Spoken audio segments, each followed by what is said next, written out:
antes de irnos a la pausa, estamos aquí en la mesa de trabajo de CNN Chile con el fiscal regional de la Araucanía, Roberto Garrido. Fiscal, muchísimas gracias por estar aquí con nosotros conversando finalmente y le agradecemos la posibilidad de que esté en el estudio y que no como otras veces que siempre tenemos que comunicarnos a distancia. Fiscal, muchas gracias por la invitación. Sí, ¿qué significa? No se cumplen todavía 2 años y la Fiscalía ha logrado que finalmente el tribunal otorgue lo que ustedes solicitaron luego de esta investigación, que era la prisión, el presidio perpetuo efectivo para los responsables de este homicidio. Bueno, es el término de una etapa importante. No es el final, sabemos que van a venir probablemente recursos en contra de esta sentencia y quedan algunos trámites o diligencias todavía, pero me parece que es muy relevante, sobre todo por lo que destacaba inicialmente, el tiempo que transcurrió desde la ocurrencia de este hecho hasta tener esta decisión y conocer las penas impuestas a las personas acusadas.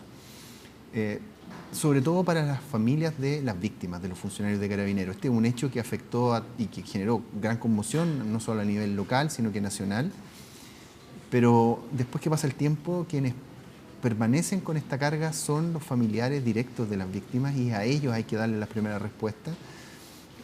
Esta sentencia no va a reparar todo el dolor que sienten, pero creo que contribuye a ir cerrando este ciclo y seguir avanzando. Usted hablaba de la carga diaria de la ausencia. Efectivamente, sí. Que para la familia es cotidiano, digamos, que uno no lo dimensiona muchas veces. Evidentemente eso no se puede percibir directamente muchas veces esta situación, sobre todo este caso en particular, porque no era un ataque dirigido contra estas personas en cuanto tales, sino que como funcionarios de Carabineros. Ese era un ataque también a la institución. A veces se pierde en ese elemento humano y creo que es importante también considerar a ellos, a estas personas, a las víctimas directas, a las esposas de los funcionarios de Carabineros, a sus hijos, como quienes se reparan en parte con decisiones como esta y con un trabajo que realizó la Fiscalía y Carabineros también y otras instituciones como el Servicio Médico Legal que pudieron proporcionar elementos para superar las dificultades investigativas que estaban asociadas a este caso. Fiscal, usted en una de las medidas cautelares que solicitó durante el curso de la investigación hablaba de que usted nunca había visto un grado de desprecio por la vida humana como en este caso. ¿Con qué se encontró?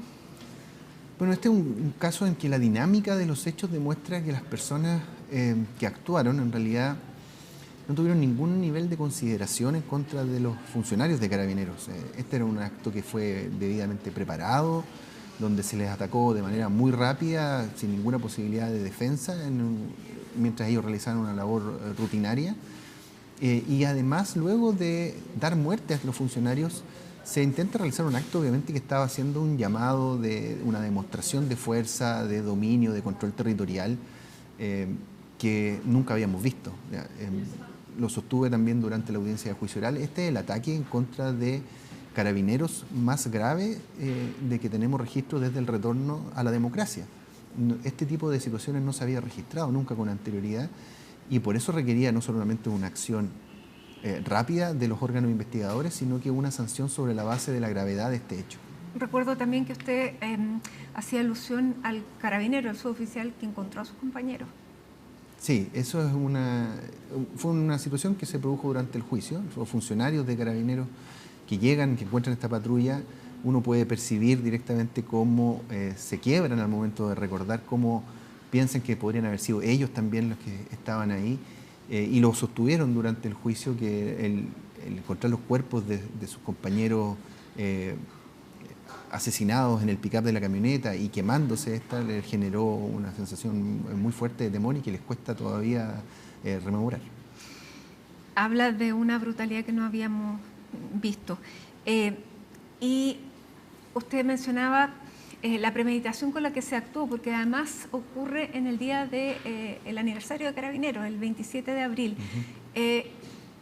De los 4 condenados, pero de los 3 que van a cadena perpetua, de los 3 hermanos, hay personas muy jóvenes. ¿Qué los motiva cuando no pertenecían, que se haya podido efectivamente comprobar, a una asociación o a un tipo de organización y que los haya llevado a ellos solos a planificar esto? En primer lugar, no está establecido de que algunas de las orgánicas que operan con regularidad en la provincia de Arauco o en la región de la Araucanía hayan sido responsables de este ataque. Pero no podemos descartar de que los 4 condenados, o al menos 3 de ellos, hayan participado en hechos de violencia. Hay antecedentes en otras investigaciones y el trabajo de análisis criminal y de investigación ha demostrado de que ellos eventualmente también participaban en algunas o asociaban con miembros de esas organizaciones, específicamente UAM o Resistencia Mapuche Lafkenche. Ahora, sin perjuicio de eso, se destacó y se probó en el juicio que este ataque no es algo aislado, sino que más bien es un patrón de conducta que se va desarrollando en el tiempo. El interés que tenían los condenados por los mártires de Carabineros, por ejemplo, que es un antecedente que surgió en el juicio, que tenían búsqueda respecto a la cantidad de mártires y de quiénes eran, acciones de violencia anterior, como las que se registraron años antes en el exterior del Museo Mapuche, en la comuna de Cañete, donde Tomás Antigüén arrojó un elemento incendiario en contra de un carro de Carabineros que estaba en desperfecto, generando un riesgo cierto de quemar vivo a los ocupantes de ese móvil. Acciones anteriores de Jefferson Antigüén disparando en contra de funcionarios de Carabineros que lo perseguían cuando huía en un vehículo robado, por ejemplo. Pero en el marco de acciones criminales, no Sí. una concertación, estudio de las dinámicas de una patrulla para emboscarlos y finalmente ejecutarlos. Eso es lo que ellos querían, justamente hacer algo en contra de Carabineros. Lo que demostramos, pienso, en el juicio, y así quedó plasmado en el veredicto, es que ellos formaban parte de un grupo, por lo menos ellos 3, más sus amigos o colaboradores, que lo que querían era atacar a Carabineros porque demostraban de esa manera el poder que ellos podían ejercer en esa zona, el control territorial, que es parte también de muchas veces de los eslogans que levantan estas agrupaciones armadas o delictuales en esa zona. ¿Hubo algún tipo de colaboración de los condenados? La investigación se centró en varias personas. Nosotros acusamos a 4 respecto de quienes teníamos antecedentes directos de su participación en los hechos. No podemos descartar de que puedan haber participado otras personas como colaboradores o prestando algún grado de cobertura.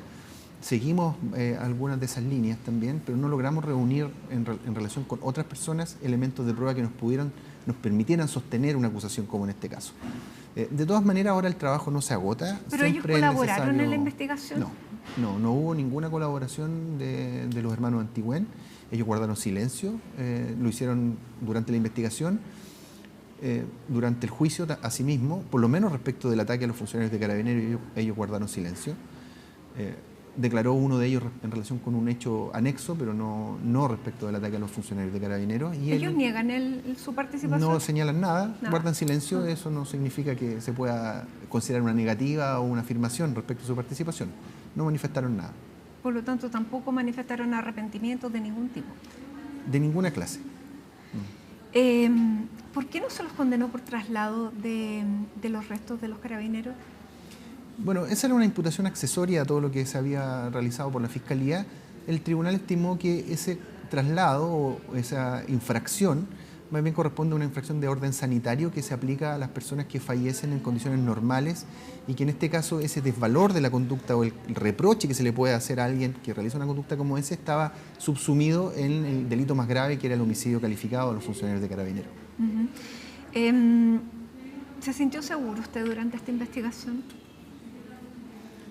La labor del fiscal regional o los fiscales adjuntos siempre implica cierto riesgo. Nosotros hace mucho tiempo que trabajamos no solo en medidas de autoprotección, sino que también en conjunto con Carabineros y la Policía de Investigaciones para generar condiciones que permitan a los fiscales de la Araucanía y a los de la provincia de Arauco trabajar en condiciones tranquilas. Siempre es necesario tomar medidas de autorresguardo, de chequear cuáles son las condiciones de seguridad del momento, pero lo importante es que tenemos la tranquilidad para realizar nuestra labor. La intimidación que se puede pretender realizar en contra de los fiscales lo que pretende es que se inhiban. Y por lo menos el equipo que yo tengo el privilegio de dirigir, y en este caso en concreto, nunca ha demostrado señales de inhibirse frente a las decisiones que hay que tomar o las acciones que debemos realizar. ¿Cuál fue la dificultad mayor de esta investigación? Porque yo recuerdo también, hoy día, claro, usted me imagino estará recibiendo felicitaciones, pero yo me acuerdo de las críticas iniciales que había en contra de esta investigación que usted estaba liderando, que además no le correspondía digamos, por zona geográfica, porque esto había ocurrido en la región del Biobío? Mire, tanto las críticas como las felicitaciones son cuestiones de orden pasajero. Yo creo que el fiscal... Ya, pero usted se lo criticaba porque no llegaba, la rapidez no era la que esperaban ni las personas afectadas, ni la parte política además. Sí, pero hay un resultado al que nosotros tenemos que llegar, o hay algo que tenemos que demostrar. Mi primer compromiso, mi principal compromiso es con las familias de las víctimas. De parte de ellos solo tuve respaldo, porque tuvimos siempre una comunicación muy fluida, ellos sabían lo que estábamos haciendo. Entiendo que puedan haber presiones de sectores políticos, de personas que quieran un resultado rápido. Eso pasa en este o en todos los casos. Y lo importante es trabajar con tranquilidad y con la seguridad de que las decisiones que se toman no solo son valientes, sino que además son prudentes y que permitan sostener, como ocurrió en este caso, un resultado contundente en términos de que se reconoce en la sentencia que el trabajo realizado reunió medios de prueba. Ese es el resultado final. ¿Y cuál fue la dificultad mayor? En esta investigación en concreto hay varias cuestiones que fueron relevantes de superar, partiendo por la inexistencia de testigos presenciales, por ejemplo, o de una escasa cantidad de videograbaciones que normalmente en entornos urbanos es mucho más probable contar con ello. Este tipo de delitos en esa zona además genera un nivel de miedo en las personas que tienen información, que obviamente van a ser más reticentes a entregarlo. Construir una imputación sobre la base de indicios también es una cuestión más compleja, y creo que logramos, con lo que yo señalé al comienzo, ¿no es cierto?, un trabajo muy dedicado y profesional de OS9 de Carabineros y el laboratorio de Carabineros también, de poder juntar una serie de elementos que llevan a una sola conclusión, que era la responsabilidad de las personas que fueron acusadas. ¿Usted cuenta con las herramientas prácticas para llevar a cabo investigaciones de este tipo? Tenemos una cantidad de recursos hoy día que nos permite enfocarnos en investigaciones complejas, pero desearíamos que tanto en los recursos materiales como humanos eso fuera mayor. Este era un caso importante, le dimos prioridad, pero hay otros casos también que requieren esa misma atención y no contamos desde ese punto de vista, entonces, con equipos suficientes para poder abocarnos a todas esas investigaciones. Por otra parte, siempre es necesario estar revisando cuáles son los procesos de trabajo, mejorando el equipamiento forense para realizar estas investigaciones. Hay que ajustar siempre las técnicas de investigación porque además, una vez que se produce el juicio, son conocidas estas técnicas por los imputados y se van modificando también sus comportamientos. Ya, y todo esto ocurre además en estos días en que se está hablando de estos recortes, un 3% en cada uno de los ministerios. ¿Cómo lo va a afectar a usted en su fiscalía este recorte? Bueno, yo lo primero esperaría que, habiéndose establecido un presupuesto para el Ministerio Público por ley, no se modifique por vías que no son las que establece nuestro ordenamiento. Eso es lo primero. En segundo lugar, cualquier recorte que afecte en materia de seguridad puede generar dificultades, evidentemente, en la operación. Ya, pero ¿a usted le han pedido que haga recortes en la Fiscalía? Al final del año pasado, producto de justamente ajustes presupuestarios, nuestro equipo de trabajo en la Araucanía se vio disminuido en algunas personas que no pudieron seguir prestando servicio, y eso nos obliga, y por lo menos esa es mi visión, a tratar de ser cada vez más eficiente. Ya, pero no le han pedido nuevos recortes. Directamente a mí no, eso es una cuestión que llega a la Fiscalía Nacional. Desde el punto de vista de las herramientas legales, siempre se hace, en este caso se plantea de que se hubiera aplicado la ley antiterrorista, se pudiera haber imputado el delito terrorista. En la práctica, en este caso, ¿habríamos llegado a algo distinto? La diferencia podría haber estado en las penas que se podrían haber impuesto si es que esto hubiese sido calificado como un delito terrorista. Con la legislación anterior, que era la vigente al momento de ocurrencia de este hecho, no había, desde nuestro punto de vista, de un análisis jurídico, la posibilidad de invocar esa normativa en este caso. Con esa misma legislación, el resultado, estimo, no habría variado en nada. Con la actual legislación antiterrorista, creo que es plausible desde el punto de vista jurídico plantear que este sea un caso que podría ser calificado como tal, y las penas, el nivel de las penas impuestas en este caso es tan alto que me parece que no se habría notado mucho la diferencia. A nivel legislativo, ¿faltan herramientas Porque todavía hay varias leyes que están Sí. en proceso. Hay varias cuestiones que siempre se pueden revisar y mejorar, sobre todo en aspectos también procedimentales.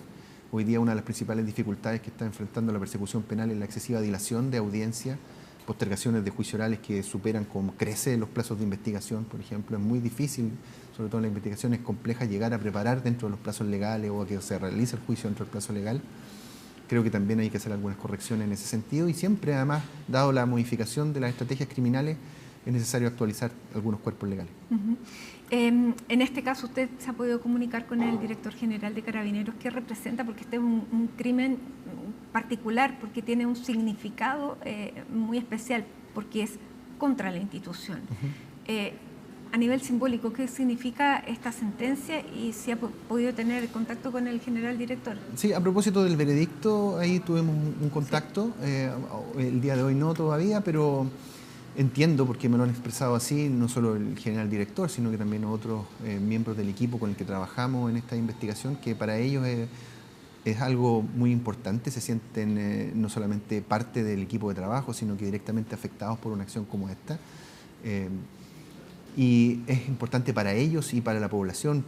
Yo también estuve varias veces en Los Álamos, la población que vive en torno a la comisaría Héroes de Arauco, como se denomina hoy, en honor precisamente a las víctimas. Sienten como muy propio también el trabajo que realizan los funcionarios de Carabineros y para ellos también es bastante simbólico esta sentencia. ¿Se modificó alguno de los protocolos de Carabineros a propósito de este crimen? Porque es una tarea habitual que realizan de verificar efectivamente el cumplimiento de una medida cautelar como esa. Yo no tengo conocimiento cuáles son las modificaciones que ellos han adoptado en este caso en concreto. Detectamos varias falencias de seguridad, aspectos rutinarios que generaban justamente esas brechas. La forma de control, por ejemplo, la de tener que abrir la puerta del vehículo blindado y desactivando todas las puertas, todos los sistemas de seguro, parece que era una situación que podría ser evitable. Hoy día hay otras formas de controlar la presencia de una persona en un lugar y no necesariamente a través de una firma en un papel. Creo que una fotografía, una georreferenciación cumple el mismo objeto y en condiciones de seguridad mejores para los funcionarios de Carabineros. ¿Cuáles son las condiciones de seguridad que existen hoy en la macrozona sur? La disminución de los hechos de violencia va generando una mejor sensación de seguridad. La presencia del Ejército, de la Armada en la región del Biobío también contribuye a ello. Creo que la cantidad de personas que están condenadas, acusadas y sujetas a investigación en casos que podemos denominar de criminalidad organizada rural han contribuido a eso. Y tenemos que pasar, desde mi punto de vista, a una segunda etapa para poder restablecer completamente la normalidad en la provincia de Arauco, en la provincia de Malleco también, entendiendo que el estado de excepción constitucional en algún momento va a tener que evaluarse su continuidad porque ya se ha extendido por mucho tiempo y por lo menos desde el punto de vista de la persecución penal los resultados han sido efectivos y van contribuyendo siempre a lograr esa normalidad tan deseada. Uh-huh. ¿Cuánto ha ayudado ese estado de excepción a la tarea que realizan ustedes? El trabajo que realiza el Ejército y la Armada no está directamente vinculado con labores investigativas. Ellos prestan cobertura a las actuaciones de Carabineros, la Policía de Investigaciones, pero la mayor presencia de agentes del Estado para mantener ciertas situaciones de control evidentemente es una contribución primero a la sensación de seguridad de la población. Uh-huh. Y si vemos desde los últimos años también la disminución de hechos debe estar vinculada necesariamente con esa acción conjunta de Carabineros, pero también de la Policía de Investigaciones, del Ejército y el trabajo en conjunto que realizamos con ellos en aspectos investigativos. Porque bueno, hace 2 días se acaba de renovar el estado de excepción. Es el primer estado de excepción durante este gobierno, pero hay un consenso de que es un estado de excepción. Bueno, efectivamente, yo pienso que como habitante de la región de la Araucanía, que en algún momento eso va a tener que ir variando. No podemos permanentemente estar en un estado de excepción, o si no va a ser un estado de normalidad, ¿no es cierto? Y eso es posible en la medida también de que se vayan adoptando acciones que no solo van en el sentido de la persecución penal, sino que también de la prevención o acciones directamente de otro orden, de realizar políticas públicas con las comunidades que se han visto más afectadas por las situaciones de violencia. Uh-huh. la utilización o el uso o el recurso de Fuerzas Armadas en control, sobre todo en sectores donde hay presencia de crimen organizado, ¿a usted le parece una buena idea? Si es que los recursos normales de Carabineros o la Policía de Investigaciones no son suficientes, me parece que es una buena idea reforzarlos con el aporte que pueda tener desde la Armada o el Ejército en el marco de lo que permite la Constitución y la ley. Ya, en ese sentido ayudaría esta ley que se está debatiendo en el Congreso de la protección de infraestructura crítica. Creo que es una cuestión que debe necesariamente analizarse y podría ser un aporte porque las capacidades de Carabineros y la Policía de Investigaciones para la protección de ese tipo de infraestructura evidentemente no son suficientes en atención al objetivo que persiguen esas instituciones. Ya, pero en el marco del crimen organizado, que es distinto. Usted me dice que pudiera ser una colaboración eficiente. Sí, eso es lo que yo he podido percibir. Se han realizado operativos en zonas complejas en la región de la Araucanía y también en el Biobío, en que sería mucho más delicado llevarla a cabo o sería con riesgo de las personas que participan si es que no contaran con el apoyo del Ejército. Porque hace 2 días, y a propósito de esta renovación del estado de excepción, la diputada Vanessa Kaiser, que es de la zona, dice: hay zonas acotadas donde están operando los grupos narcoterroristas y hay que ir ahí y hacer la pega, y eso se hace con militares.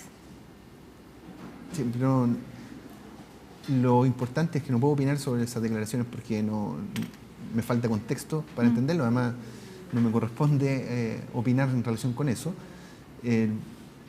Para mí, en las investigaciones que están a cargo de la Fiscalía, el aporte que puede dar el Ejército dice relación con la cobertura a acciones que son policiales. Claro. Nosotros no le damos instrucciones al Ejército, no le imparto órdenes de investigar, ellos no realizan labores de investigación, ese trabajo se sigue haciendo de la misma manera que en todo el país con Carabineros o la Policía de Investigaciones, pero en ciertas zonas donde es más complejo porque hemos detectado presencia de grupos armados que atacan a las policías, la cobertura que da el Ejército permite avanzar en ese sentido. Eso es lo que estamos realizando, lo que hemos realizado hasta ahora, y me parece que es lo que está funcionando. Ya, dicho todo esto, ¿cómo ha mutado el crimen o la calificación del crimen que se produce en la macrozona sur? Porque hasta hace años atrás uno lo asociaba a reivindicaciones territoriales, a reivindicaciones étnicas. ¿Qué diría usted que está pasando hoy día? Bueno, ese tipo de planteamientos, la verdad es que cada vez se escucha menos, no hay un planteamiento en orden a la reivindicación de derechos o qué es lo que se pretende. Lo que subsiste hoy día son la repetición de ciertos eslogans, básicamente como libertad a presos políticos mapuche, esa es la denominación que se les da. Pero si uno ve la lista de personas que, respecto de quien se solicita la libertad, son personas condenadas por infracción a la ley 20.000, es decir, la ley de drogas, por robo, por homicidio a otros comuneros mapuche. En realidad, este discurso político ha decaído bastante y lo que vemos hoy día es grupos organizados que tienen como labor principal la realización o la comisión de delitos que en primer término le generan beneficio económico. Robos con intimidación de vehículos motorizados, que es un fenómeno delictual preocupante en ciertas zonas. Por supuesto, la explotación de madera a gran escala, que es un fenómeno que ha disminuido en el último tiempo, pero siempre hay que estarlo observando. La extorsión también como una forma de obtener recursos importantes, es algo que registra un aumento en alguna época. Las últimas cifras tienden a una disminución, pero el delito de extorsión es peligroso porque siempre hay una cifra negra ahí que es difícil de detectar. Y detrás de eso, el único planteamiento que queda es el de control territorial. Pero el control territorial significa que lo que pretenden el grupo de personas es poder imponer sus condiciones, su voluntad en una determinada porción del territorio, sometiendo incluso a quienes no adhieren a sus planteamientos. Y no hay ninguna postura que uno pudiera decir o reconocer, o liderazgos que uno pueda reconocer que están detrás de la reivindicación de cuestiones, por ejemplo, como la lengua o una identidad cultural. La verdad es que eso ha sido desplazado fuertemente por básicamente intenciones criminales. Ahora, ¿siguen siendo grupos locales? ¿No hay crimen organizado internacional? No tengo antecedentes de que existan influencia de personas extranjeras en la operación directa y diaria de algunas organizaciones criminales en la región de la Araucanía. ¿Las personas hoy día en la Araucanía usted diría que viven más tranquilas? Eso habría que preguntárselo a los habitantes de la Araucanía, pero en lo que yo puedo percibir, por lo menos en términos cuantitativos, hay una disminución que es evidente. No significa que estemos conformes ni que nos hayamos relajado. Creo que hay que seguir profundizando y variando nuestra estrategia. Hoy día la violencia está más acotada, pero también es más intensa. Hay un ataque directo siempre contra las personas.